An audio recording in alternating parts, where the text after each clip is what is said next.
Good to see everyone again. I hope you've had a great week. I hope that you have found ways to helpfully and meaningfully serve God and draw closer to Him in your life. And I hope that this can be a further opportunity to do that. I want to start out with a couple of announcements and then the Lord's table, and then we'll go into our lesson for today. Again, if you want to skip right to the lesson, you can check for a timestamp down in the description box.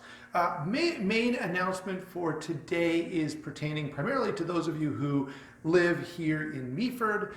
We've changed our format just a little bit one more time. I know we're kind of trying to tweak things as we go along, but we want to have people entering through the back door of the building and then coming up the stairs beside the elevator. That should reduce the amount of travel needed, especially for those who have struggles with mobility. And of course, the other thing it does is for those who need it, the elevator is right there immediately available. I know a number of people are parking out front, and that's fine for now, but within a couple of months, we're going to have big snowdrifts out there, and it's not going to be so conducive to putting a bunch of extra cars out there. So, that's the main thing to take notice of. The communion emblems will be back at the door where you come in, as well as the collection plate, so you can do that kind of on your way by, and we're not passing things around.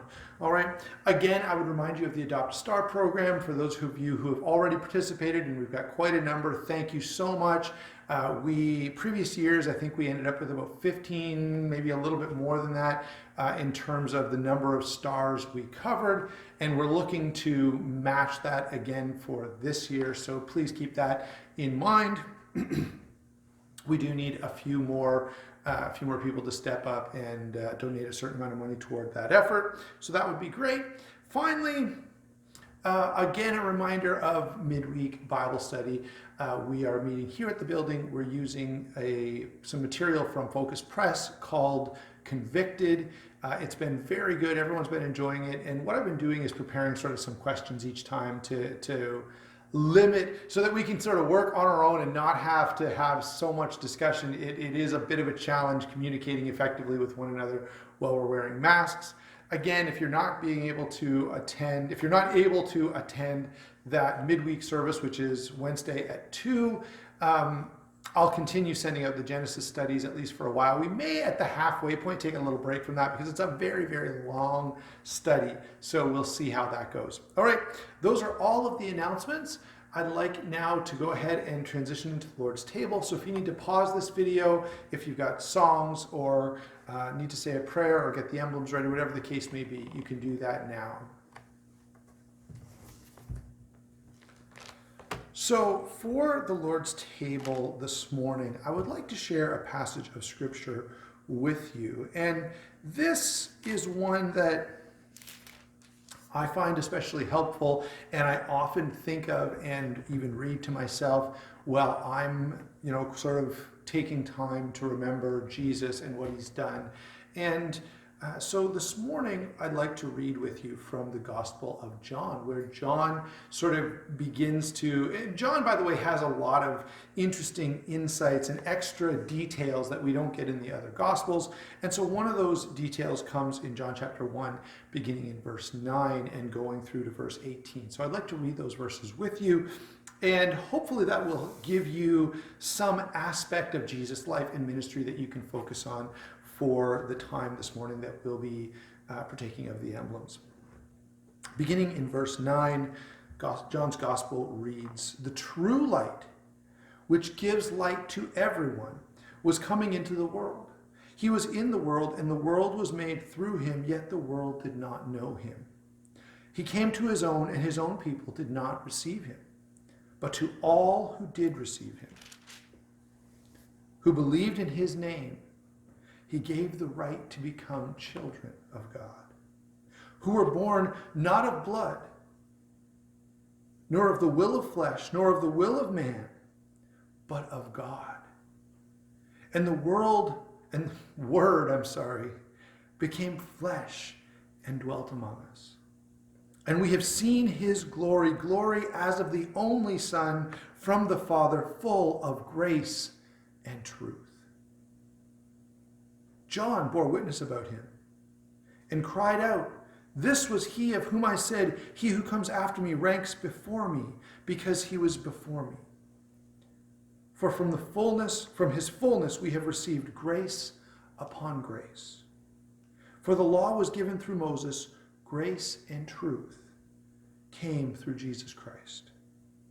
No one has ever seen God, the only God who is at the Father's side.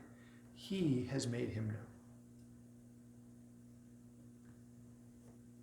What a wonderful encapsulation of Jesus' incarnation and his mission and his ministry to redeem us and reconcile us to God, of his sacrifice. Such a great passage there that contains so much. And as we read that, you can almost imagine Jesus' life and ministry just combined into these simple and powerful words. And so I hope that helps you as we do this in remembrance of him.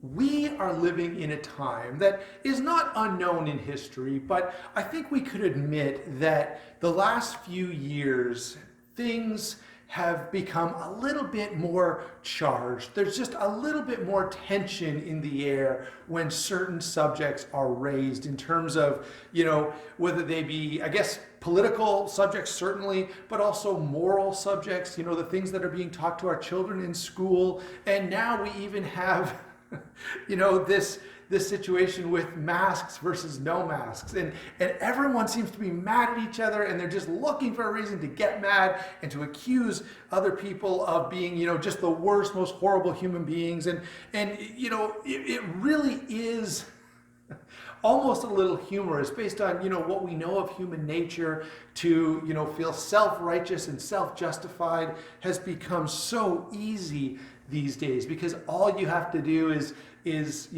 label a bunch of people who don't hold the same view as you as just the worst people ever, and all of a sudden you're up on this righteous pedestal and you're just fantastic and wonderful. I recently saw a post about the coronavirus where they said, here is a translation of your position on the coronavirus. And every single one, if you said, I don't think we should go into full lockdown, the translation was, I hate everyone, I want them all to die. If you said, I don't think we should be forced to wear masks, same thing, I hate everyone, I want them all to die, right? Unless you exactly hold every position the way sort of the mainstream says you should, you're just a horrible, worthless individual. And it does a great job. Now, this was a humorous post, it was just satire, but it does capture something of the sentiment of this moment, right? We are just waiting for that opportunity to get everybody, and it's rather sad. Now, I will suggest that this can provide an extra challenge as we seek to serve God and as we seek to share God's truth with the world. Because that attitude of antagonism can come to the surface so quickly and so easily. And so I want to share two accounts from Scripture, both pieces of, or both small segments of the life and ministry of the Apostle Paul that are rather revealing and I think can be helpful to us as we contemplate both how we should navigate our current situation, warn us about the weaknesses and failings of the human mind and our desire to sort of see everyone as the enemy and to put up walls. All right, but at the same time, give us some tools to navigate that situation. When it does come time to disagree with someone, right, we don't want to be their enemy just because we don't hold the exact same view as they do. And by the way, we want to make sure that we're not labeling everyone our enemy because they don't hold the same view as us. And so the first account that I would like to remind you of, and these are very familiar, everyone I know has read the book of Acts and could probably tell some of these stories better than I could. Okay, so the first one is sort of the explanation for our current situation. All right, and the explanation is we're not that good at being thoughtful and reasonable and careful. We're not very good at being objective. We're not very good at checking our biases. And we see a great example of this in Acts chapter 23, verses 6 through 10. Now, here in these verses, Paul has been arrested, he's in Jerusalem, and he's been taken to stand before the council. These are to be, sort of the religious leaders of the time. They're the people who we should look up to. They're the people who are supposed to be mature in their spirituality, to have a good head on their shoulders, and to be able to suss out, the truth in various situations. And that's supposed to kind of be their job here. All right. Now, we should point out that this situation is already pretty charged. There's certainly some tension, much like our situation in our time. Paul, when he was arrested initially, gathered quite a crowd, and there was already some discussion of, let's get him and put him to death right now. Okay, so things are pretty hot when Paul comes in to meet with the Jewish council. And to add, I guess, sort of coal to the fire, the council is made up of Pharisees and Sadducees. Two individual groups who are sort of competing religious factions at the time.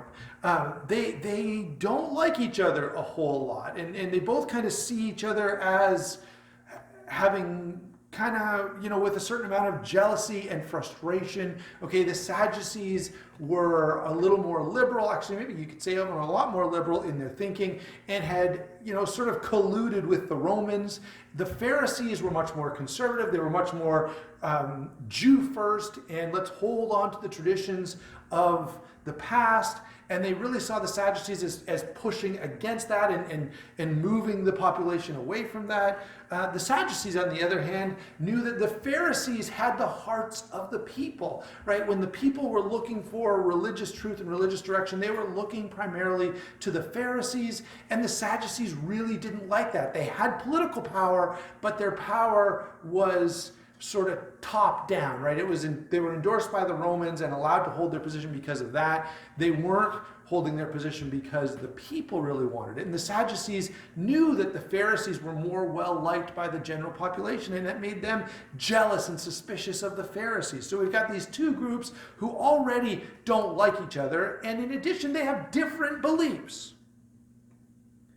Okay, so here are these two groups who don't like each other. There's already a certain amount of tension between the two of them, and now they have to, they're supposed to work together as a council to come up with a decision based on, what are we going to do with this Paul? Okay.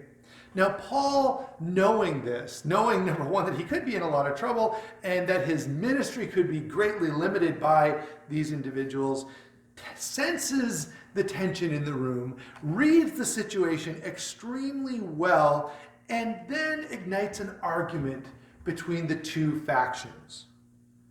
All right? And so what Paul says is, really what's happening here is I'm here because I was teaching and preaching the resurrection from the dead. And he's been arrested by the temple guards, who would be under the control of the Sadducees. And to the Pharisees, that's going to sound like an accusation, right? You have now taken this disagreement and made it a legal thing. You've used your power of the temple guards to arrest people who were just preaching what we believe, right? The Pharisees believe. And it sets off such an argument between these two groups that they're actually reaching the point of resorting to violence. Right? And because of that, the whole situation sort of descends, and Paul is sort of, Paul doesn't end up having to deal with the judgment of the council. In fact, he's going to be moved to Caesarea, where we'll pick up a little bit later in the story with another account that's also helpful. But before we do that, I want to notice how similar this is to today. All right, I could almost imagine a room full of Trump supporters and Biden supporters. I could imagine a room of Second Amendment advocates, in favor of gun rights and those who are more in favor of gun control. I could imagine a group of people in favor of masks versus no masks, or lockdown versus no lockdown. And Paul just has to bring up the existing debate and they just have at each other.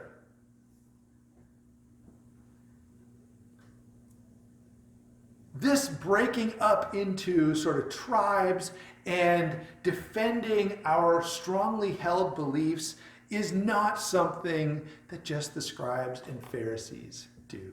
It's not something that just Biden or Trump supporters do. It's something that is common to mankind.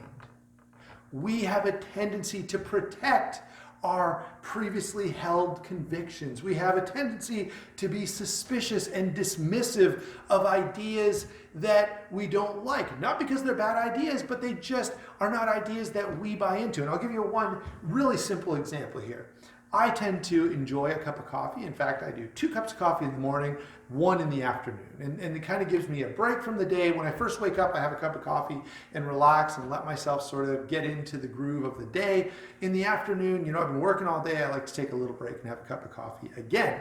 Now, I'm listening to a radio program, and on the radio program, they have the audacity to bring up coffee and start talking about the potential negative effects of coffee on human beings. Well, I'm listening to this, and I'm not really liking it a whole lot. In fact, I'm starting to be like, what do I... do I turn off the radio? Do I just forget this nonsense at all and keep doing what I'm doing? Or do I go ahead and listen and maybe change my habits based on what they say? Well, thankfully, the conclusion at the end was that a moderate amount of coffee, which they considered anywhere between 1 and 4 cups, was completely fine. If you go much past that, if you start having 5, 6, 7 cups of coffee a day, that's where perhaps there could be some negative health effects. Whew. That was a close one, guys. Thankfully, I didn't have to change my habits, and so it was okay to listen to the show, and it was quite affirming. But it perfectly demonstrates my reaction to what that visiting guest on the talk show I was listening to was saying was very emotional. Right? There was no reason involved whatsoever. It was just about, who does this guy think he is to tell me that I can't have the coffee that I want to have? All right? Guess what? Coffee's pretty mundane.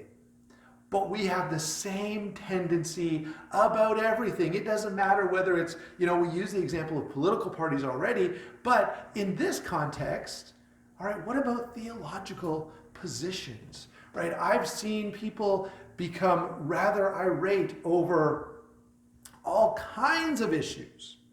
All right, some of them theologically significant. Okay, if we start talking about what a person needs to do to be saved, okay, yeah, we need to have that discussion, but we should know going in that it's going to be a difficult discussion. People are not going to be objective and rational. They're going to be pretty emotional. Okay, we could add all kinds of things, church leadership, times of meeting, Lord's table, lots of things could come up that, you could have 2 different views, and those views are not going to be examined thoughtfully and carefully. Okay, so that's the first thing we need to take, is a warning. Look how the Pharisees and Sadducees responded to Paul bringing up the resurrection from the dead. By the way, there's a right and wrong answer there. Right? It's not 2 equal views. Jesus made it very clear that there is a resurrection from the dead, that the Sadducees were absolutely wrong. I'm not commenting on that so much right now. I am commenting on the fact that the Sadducees were going to be almost completely unable to see that truth because they weren't interested in the truth. They were interested in defending their own position, and we have to be very careful that we don't fall into the same trap. Now, let's move on to the next point, because hopefully this can help us to navigate this tricky situation and be more effective at sharing the truth with others. Because the fact is, we're going to have to share the truth about Jesus sometime, and we don't want those barriers to go up. We don't want it to descend into nothing more than a fight where no one can get their point across. Okay, so a few chapters later, also in the book of Acts. Paul is still under arrest. He's now been moved to Caesarea, and he's sort of under the authority of Festus. All right.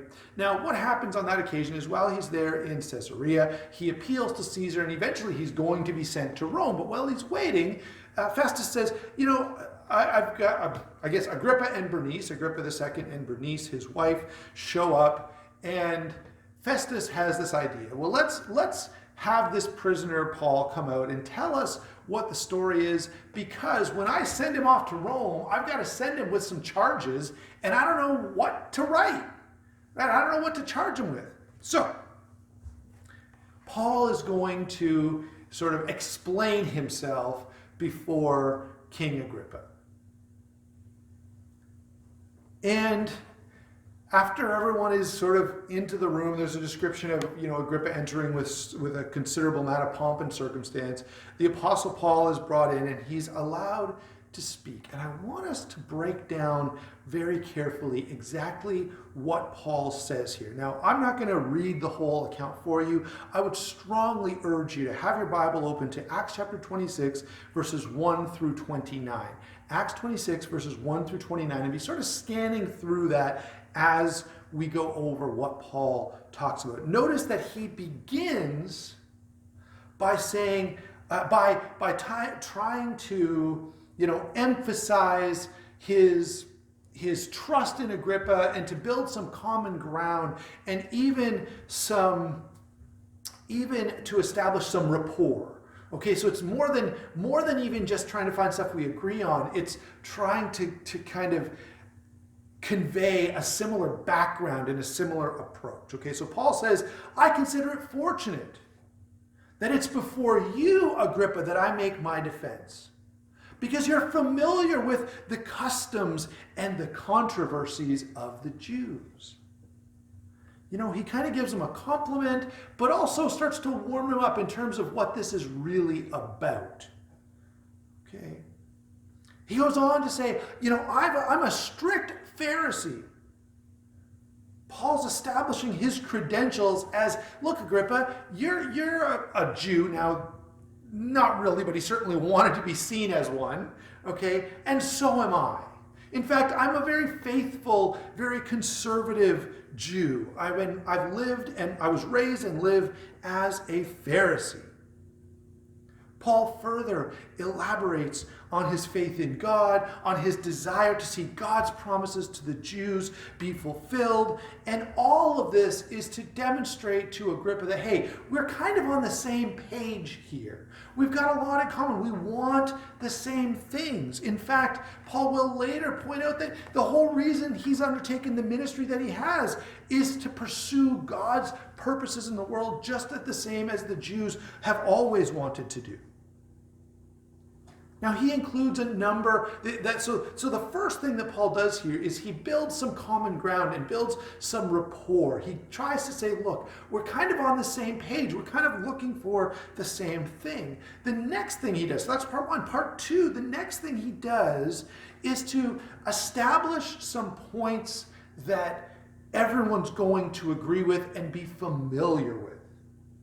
Right? He talks about the promises of God and the fate of the Jews and even the debate surrounding the resurrection. All of these things are long-standing truths for Agrippa. He'd be well aware of these things. And the rest of the audience there hearing him would also be familiar with these things. All right, and look, if we want to share something that's potentially challenging, that's potentially, new information that's difficult to understand, and in fact, even if we're just trying to share information that's difficult to understand, it's important that we start with a foundation of things that the people we're communicating with are very familiar with, that are very comfortable with. All right, so Paul starts out with these ideas that all faithful Jews, really anyone who lives in Palestine, would be very well versed in, very comfortable with, and very much aware of. And so we should do a similar thing when we're broaching a new subject, trying to introduce new information and challenging information. Start with things that aren't challenging at all. Back up as far as you need to back up to find that common ground and that well-established truth that everyone can accept. And then you can try to build from there. Okay, and that's what Paul does here in this discussion. All right, he goes on to share how he became. So he started with his previous life and his background, but then he goes on to start to talk about, well, here's how I transitioned from what I was doing before, a persecutor of the church, giving affirmation to and going out to arrest Christians, and although I didn't personally stone them, I was giving affirmation to those who did. All right, to now I'm representing Jesus. I've become a Christian. All right. How did that transition happen? And Paul, again, he shares that transition in a way that almost continually asks, what would you have done if you were me? Right? Here's what happened to me. Here's the information that I was presented with. And look, I've always been the kind of guy who acts with a great deal of passion on what I know. And when God tells me to do something, boy, I'm telling you, I do it. Right? Well, do you suppose there would be others listening to Paul who would go, yeah, that is what you're supposed to do. I do the same thing. When God tells me to do something, I want to do it. Right? Of course. Right? So Paul is telling his personal account here of what happened to him. Right? Sometimes we call this his testimony. All right? Well, he's sharing that, but he's sharing it in a way that asks his hearers to kind of get with him and say, what would you have done if you were in my shoes? Right? Would you have followed God? And he actually finishes that portion by saying, I have yet to disobey the heavenly vision. Right? I've listened to God. Just as I've always been careful to listen to God, I've continued to do that. And when we're talking to others, especially about religious things, but this can be applied to politics, it can be applied to workplace policy, it can be applied to all kinds of subjects, right? If you share with them, here's where I was coming from, here's what I was trying to do, and especially if you know that those are going to be things that they'll identify with when they go, hey, I wanted to do that too. I value that same thing that you value. That's going to be extremely helpful and allow you to work through a situation where there's a disagreement while understanding that, yeah, okay, we may disagree, but we're at least coming at this from the same place and we have the same intent and desires. Right. As Paul concludes, once again, he plays on Agrippa's previous knowledge. Okay, so Paul points out that, look, you know all about what happened with Jesus, right? You know who he is. You know what he taught. You know the crowds he gathered, right? This was not something that happened in secret. Everyone in Palestine is aware. He then goes on to say, you know about and believe the prophets. Right? So before Paul gets to his final appeal, he reminds Agrippa and anyone else who's listening that, hey, this is all stuff you're familiar with. This is all stuff you already buy into. Right? And so, Paul's saying, look, if you believe the prophets, then you should believe like I do.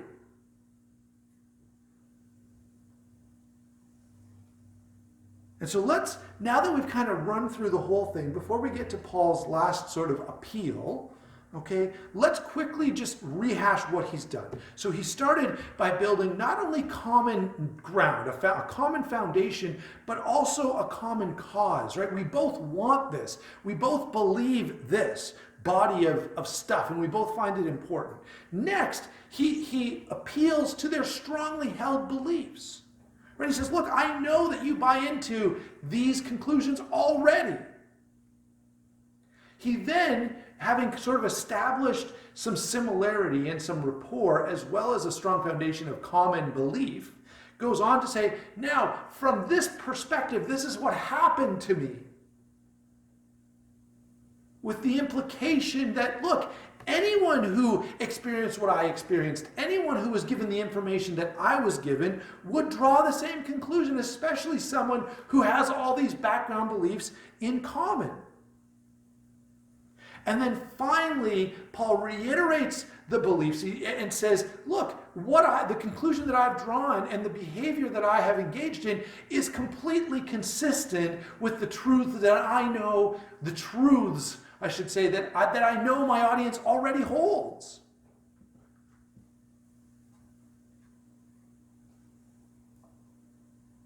And the conclusion is interesting because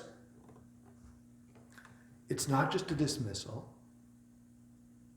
It's not, a command to shut your mouth and quit talking. Agrippa says, in a short time, would you persuade me to be a Christian? Right? Agrippa's admitting, look, this is very persuasive.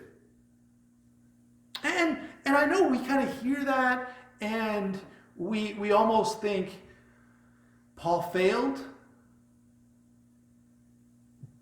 But I want to challenge that notion just a little bit, because for Agrippa to respond positively to what Paul has said at all is, in fact, very impressive. Right? Agrippa, we won't go into his whole life story, but he has a lot of reasons not to want Jesus to be anything and not to want to adopt his teaching, okay? A lot of reasons. And so for him not to just immediately dismiss Paul out of hand is very telling. Right? What Paul does here, the way that he shares his convictions and his change, all right, is extremely persuasive. Now, a couple of more points here. First of all, Agrippa has a lot of reasons not to change. So if any positive response from him is a win as far as I'm concerned. Number two, these kinds of things rarely happen quickly. Right? I would expect Agrippa in this situation to go, okay, Paul, whatever, right? And maybe later, while he's lying in bed at night thinking about this, or while he's, going through something the next day, he's kind of running this stuff over in his head, and he realizes, oh man, that was pretty, that Paul really did say something important. But for him to come to this conclusion this quickly is rather impressive. And remember that as we're talking to people. You're not going to be able to just say, yep, here, believe, repent, and be baptized. And someone's like, really? Let's go. Right? It doesn't normally happen that way. Number three, why I believe Paul is actually quite successful here. There's a whole audience present. Right? This is sort of the king's court. There's going to be all kinds of people interested. And of course, this is something that's raised quite a bit of a drama in Jerusalem.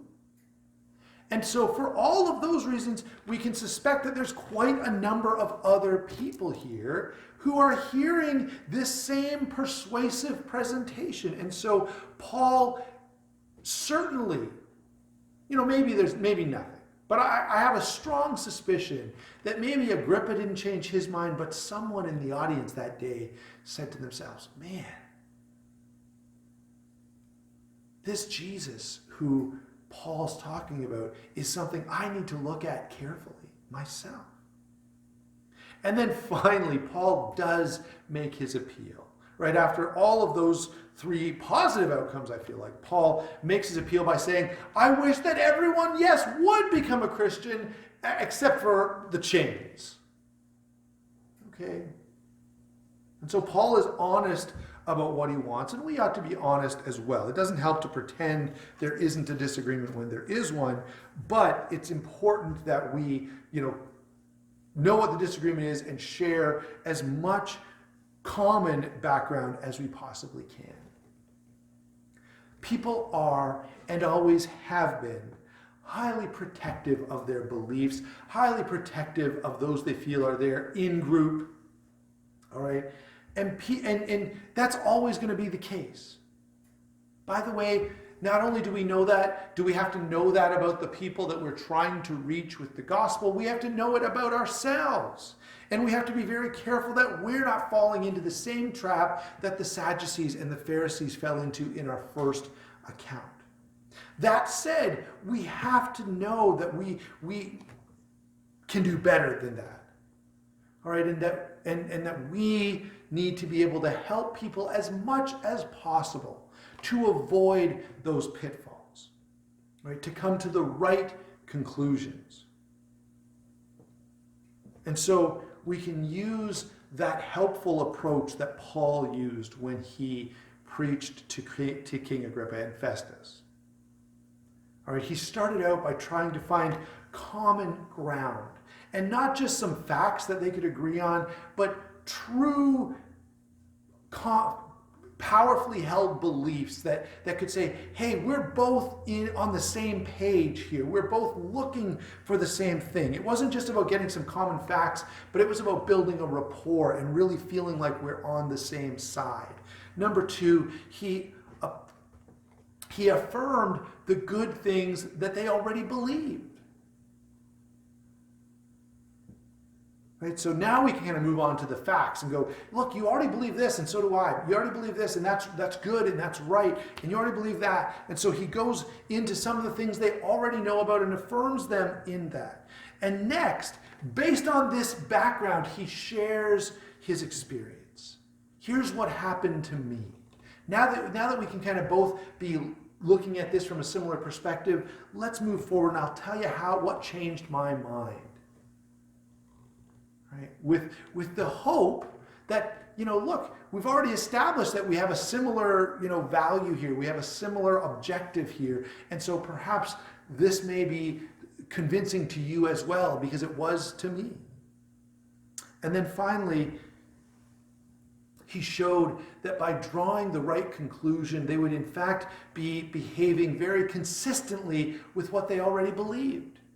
Right? He says, I know you believe the prophets. I know you were around when Jesus was doing his work and preaching and teaching. And so you're well aware of all this. And so I hope by considering those accounts,